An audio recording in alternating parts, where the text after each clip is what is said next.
Welcome to Space for Faith. I'm your host, Matt, and I'm here today with a special guest, Jennifer Rushton. And Jennifer, go ahead and just tell us a little bit about yourself, and then we'll get started, okay? Okay, do you want me to say that I'm your sister? I don't, I don't know. You just did, so I'll decide later whether to keep that in or edit it out.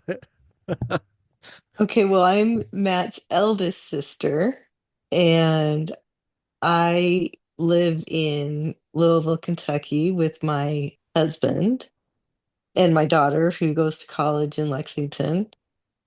Um, let's see.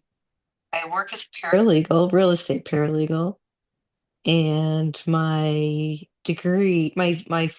bachelor's degree is actually in human resources, but somehow I ending up as a paralegal. So member of the Church of Jesus Christ of Latter-day Saints. And Okay, I do think I have always had a fascination with this topic, so to speak. So yeah, let's get started. sounds good. Recognizing that the family's going to listen to this, and I'm your brother. Please try to just be as real with us as you can, in terms of your answers. And when I say real, I mean just let us know what you're really thinking. Like I don't want you to feel, because really this is a podcast about the human experience. So you mentioned that you're a member of the Church of Jesus Christ of Latter-day Saints, and I'm not necessarily asking us to like tell us what you believe about the church, but would you be willing to let the listeners know like just some basics about what your faith is? Like what do you really believe, and um, and then also, if you can try to address the topic of is faith important? And I am not looking for a specific answer. I've tried to answer that question myself. I do believe it's important for society, like for the members of society to have faith, but I don't know how to explain why, and I don't. And so that's part of what I'm exploring with this podcast. But if you try to address those, just kind of some basics about what your faith is, what you really believe, and if you feel like faith is important for others, why? Okay, so I believe that there is a God, or some choose to say a higher power. Um, but I believe that there is definitely more a higher power, a God, omnipotent being. Um, I can't, I don't know how you can live on this earth and not and see everything around us and see babies be born, and I don't understand how you can see that and not believe in a God. But to believe that, there needs to be faith. So I think faith is a prerequisite, if you will, uh, to believing in God. And and I'm not trying to pin you down. Uh, Tell me, like, is there a difference, do you feel, between faith and belief? And then try to loop back and answer the question if you feel like faith is important for others to have, or you know what I mean? Or how it's important, what it does for society. Is there a difference between faith and belief? No, I think there's a difference there's a difference between believe and know. Hmm. Um, I think faith and belief are a lot the same. I think it's important for society to have faith because I think it's important to believe that there's always something better, there's always something more, there's always progress, there's always something better to believe in, if that makes sense. Hmm. That does make sense. And okay, so tell us where you're at in terms of your understanding of, the weirdness in the world, like unidentified aerial phenomenon. You could talk about whatever that you're most interested in terms of sort of the paranormal topics, and what have you heard? What are you under? What's your understanding of um, the whole kind of paranormal side of things. Um, it's interesting I feel like as I get older, you would one would think that as you get older, you would believe in those things less. But I think as I get older, I actually believe in those things more. I think the 10-year-old me wouldn't have believed in aliens, but now I think I don't know why that wouldn't be possible. Like UFOs and alien life, what makes us think that we're the only ones in the universe? Hmm. Hmm. Um, so yeah, I'm fascinated by UFOs. I'm fascinated by, alien life or different uh intelligent species.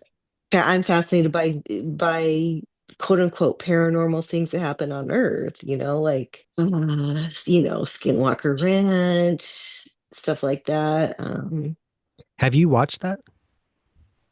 Yeah, I haven't watched it all, but I have watched part of it, and it's interesting, and it I think that it means there's some kind of portal above the Rand, but that's just making it very simplistic. Hmm. But there's definitely something going on there.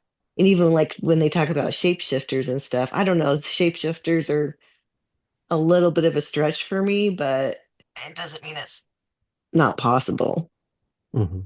Now, you're planning to go to Phenomicon, which is in Vernal, Utah.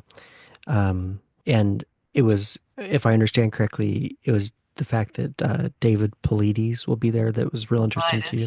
But, Paulides, but things. yeah. Tell me about that. So I guess it goes back as let me go back to I found this guy on YouTube and he's a storyteller. Called Mr. Botland. You might have heard of him anyway. Hmm. So he every once in a while he would do a missing 411 story, and he always gave credit to the author of this story, David Paulides. And so those are some of my favorite stories that he told. I don't know, I love listening to those.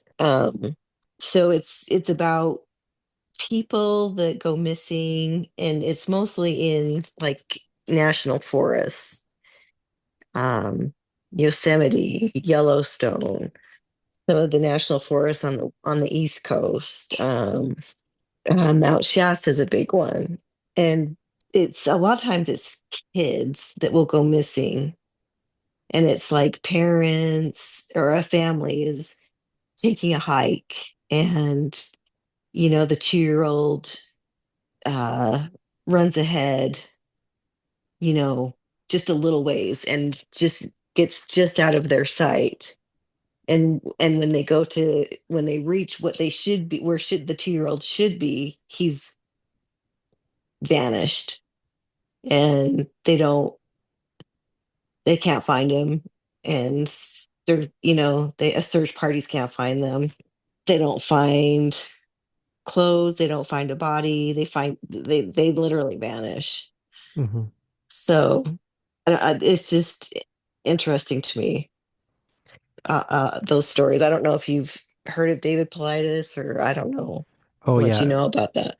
I I definitely have heard of him, and I've watched some of the Missing 411, like podcast videos on YouTube, and I agree that they're interesting and intriguing. I haven't read the books, and I haven't been anywhere where I've seen him speak, but it is interesting. So let me ask you this, like in your life, as you have learned more about the topic of either, and I think if I remember correctly, do you watch the Ancient Aliens show? I have, yeah. Yeah, so I'm trying to articulate myself, but we have these things in life that are either told in a narrative style, like podcasts talking about the missing 411 files.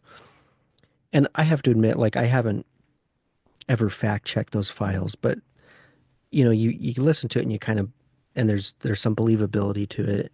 And I'm sure that at least some of them are reported just as the experience happened. Um, you see things on Ancient Aliens, and I know people they're going to roll their eyes about Ancient Aliens because, it's like everything ties back to aliens, and I don't know that everything really does tie it back to aliens. But then I think they show you these things that you're like, wow, that is weird. Let's just use the biggest example of the pyramids. Like, how did the pyramids get built? Like, still nobody knows. You know what I mean? Like, Hmm. scientists come out and say, like, oh, we figured it out. We think they floated the stones. Okay, well, maybe they did, but it doesn't take away the fact that these are these megalithic structures or other types of ancient structures.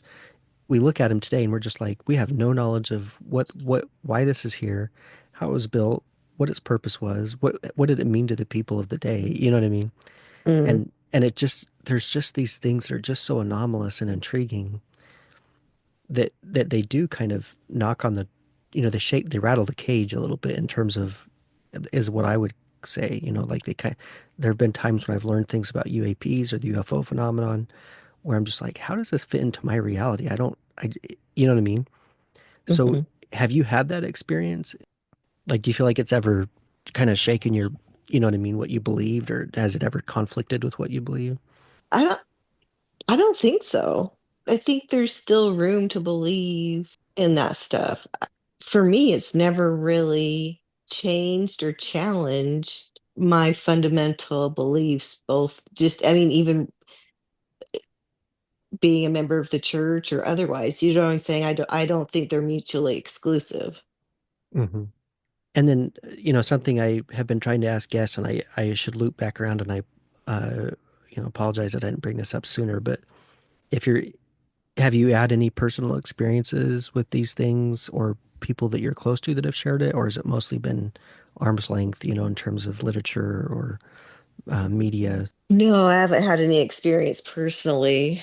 Um, I mean, I just haven't, but when you hear stories like, Travis Walton in Snowflake, Arizona and stuff like that, and he's not gonna lie. He's not gonna perpetuate a lie for all these years. I mean, and I think that if you asked him, he would say he almost wish it wasn't true. You know what I'm saying? Because I think it's probably made his life a lot more difficult than it needed to be. Yeah. People don't, they're not going to lie about that stuff. I just don't believe that they would. I don't know. Hmm. um even visual, even people seeing it in the sky, why would you lie about that? Like, what do you have to gain? You know what I'm saying? Yeah. And I think there are people that misidentify things in the sky. There are people that Yeah. are mentally ill or whatever else. But I mean, his story is compelling. We're Um, seeing things. yeah. But yeah, absolutely. And I think you've hit it. The point I'm trying to make is that, even if you haven't had your own experience, the experiences you hear from people sharing, like Travis Walton or uh, David Paulides, um, they share things that are believable, right? Hmm. Like my experience has been sometimes I'm reading stuff and I'm like, what? Why do I believe this?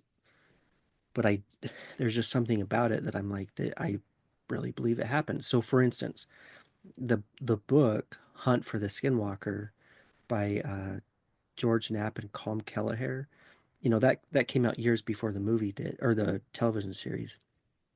Mm, And I've read that book and it's really interesting. But it's the sort of thing where I was like, I found myself I found it to be very compelling in terms of believability, even though the stuff they were purporting was uh, outside of the my normal experience, and any most people's normal experience, and some of it is disturbing and I will say legitimately terrifying in ways. Like, I mean,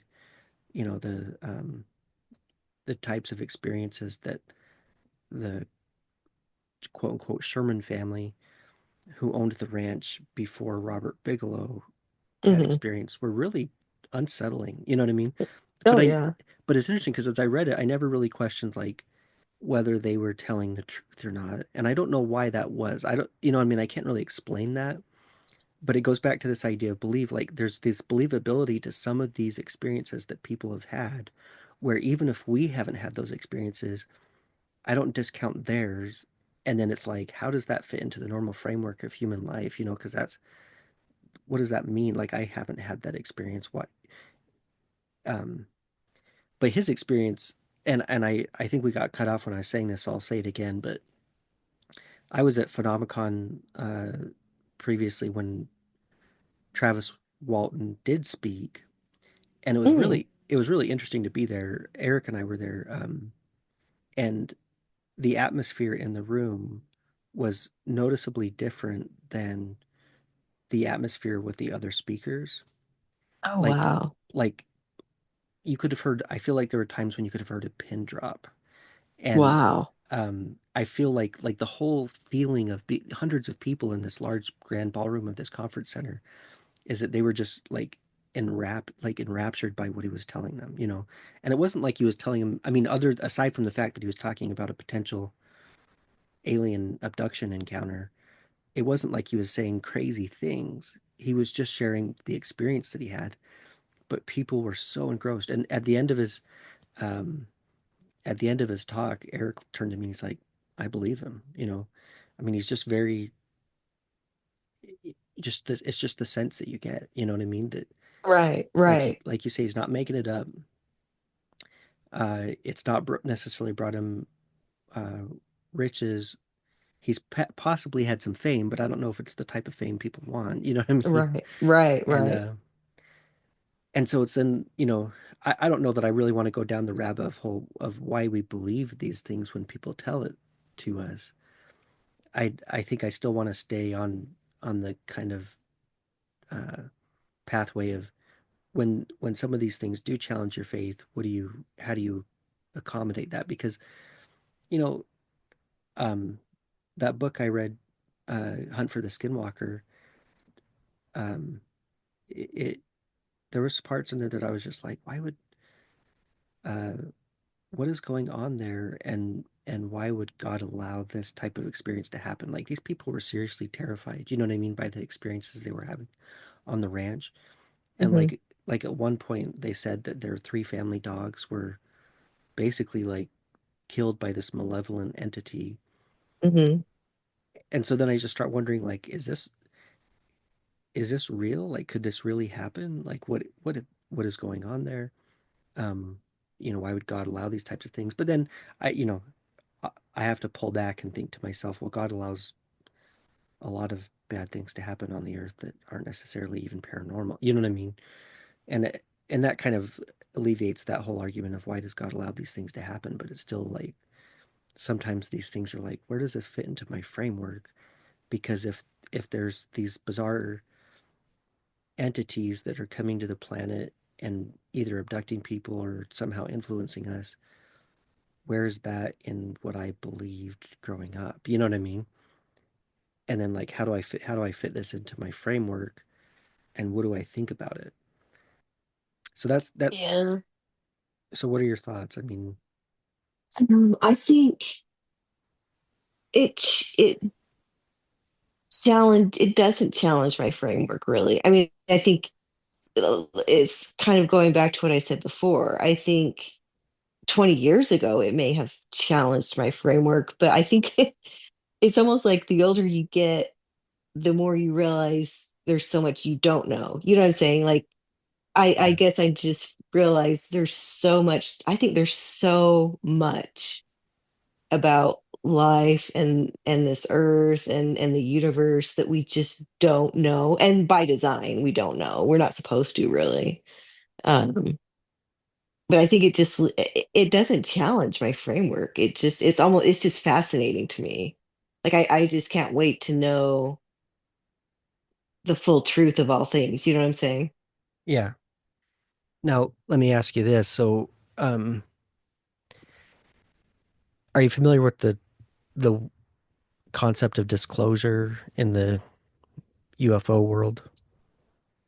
Mm, I don't know. I'm not sure if I know what you're talking about. Yeah, so the idea here is just people talk about disclosure in reference to the UFO topic, and basically the idea is that, you know, many people think that the federal government has not been forthright about what they know about this topic in terms of Oh, right. whether aliens visit us, whether they're in contact with aliens, whether we have recovered trashed alien technological vehicles, etc.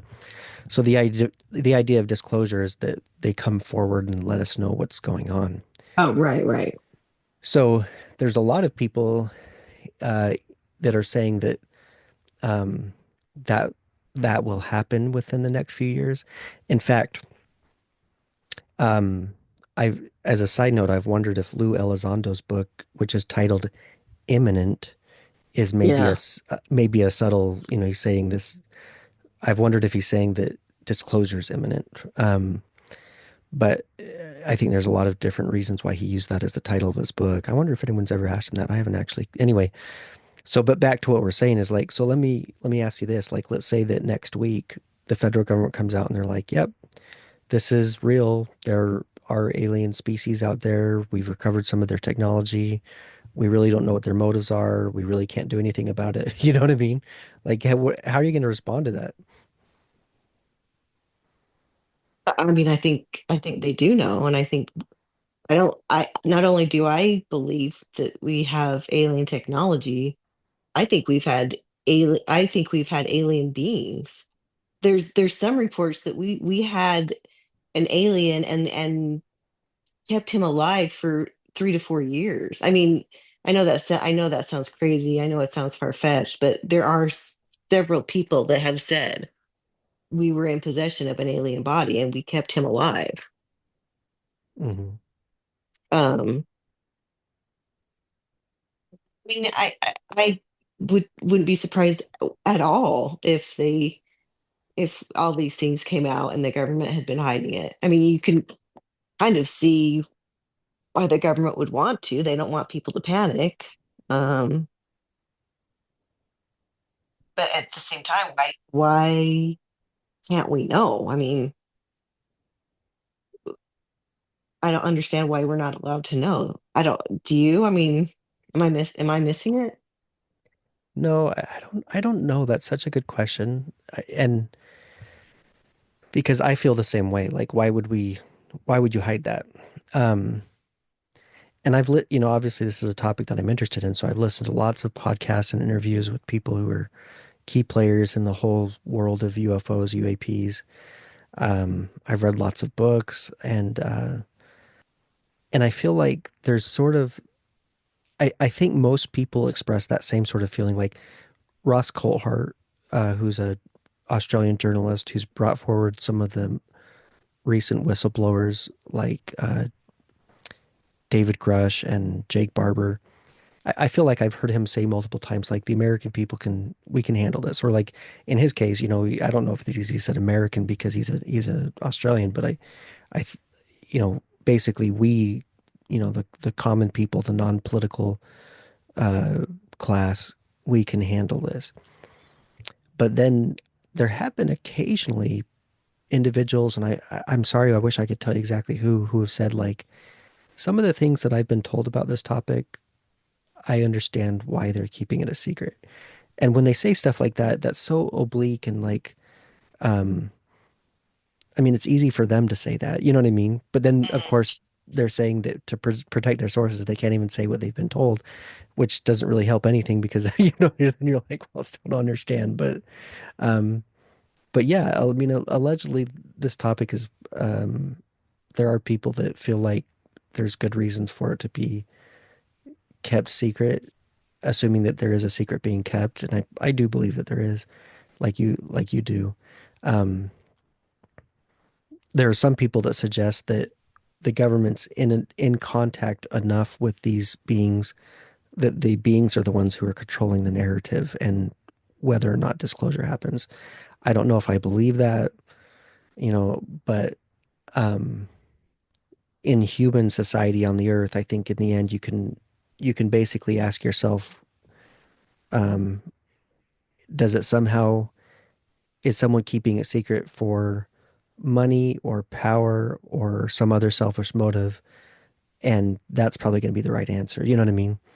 And I think in the Hmm. case of like the technology, the part of the narrative is that perhaps in the early 50s and maybe the 1960s even, that some of the technology was dispersed to different non-governmental organizations like aerospace businesses, and that Northrop Grumman and stuff like that. Yeah. exactly. Boeing. Yeah, yeah. And so the thought is that, part of the reason it's being kept secret is because um, they don't want to let out any technological edge that they would like. It goes back to power and money. You know what I mean? They're Right. like, if we can figure this thing out, we're going to be the top of the game in just terms of technology that we can bring to bear and Technology. stuff. Yeah. So I don't know. There's a lot of different potential reasons, but I don't know that I agree with. I guess what I'm saying is I agree with you from the standpoint of like I don't really understand it, and part of me feels like why not just let us know. And even Lou Elizondo has said, you know, you can disclose the information that there are beings without having to disclose how we know or how we, you know what I mean, or what the technology is. Kind of like, because when we talk about classification of information, we're typically classifying information to protect sources or means. So we want to protect people and we want to protect the knowledge of how the information was obtained. Um, to, and really, he has said those are the only two legitimate reasons for classifying information. Um, so if you just tell us that we know they're real, you're not only not you're not disclosing a source or a means by how we know necessarily. You know what I mean?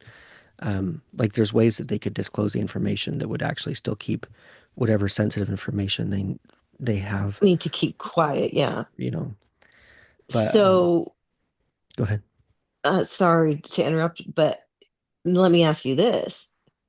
So I see Lou Elizondo everywhere. Like he's all over YouTube. He's just everywhere. And it's probably because YouTube's feeding him to me because of the things I watch. Right. But so do you believe that he's credible? Because a lot of people think he's a sellout.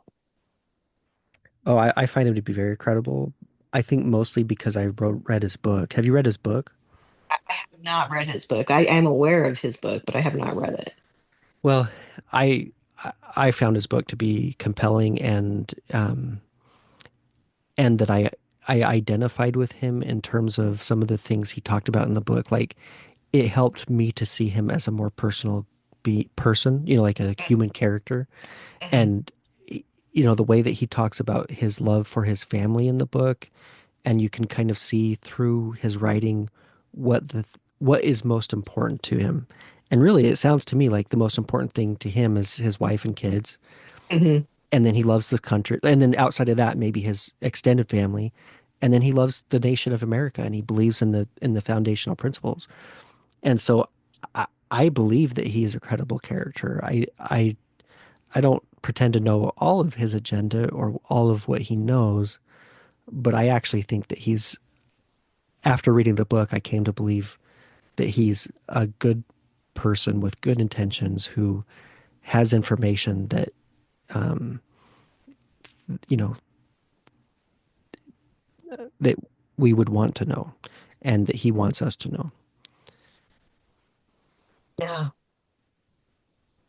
And he's not dumb. He is not a dumb individual. Oh no, he's very intelligent. Yeah, I agree He's with very intelligent. Yeah. Um, don't be fooled by all the tats and everything else. you. He is not dumb.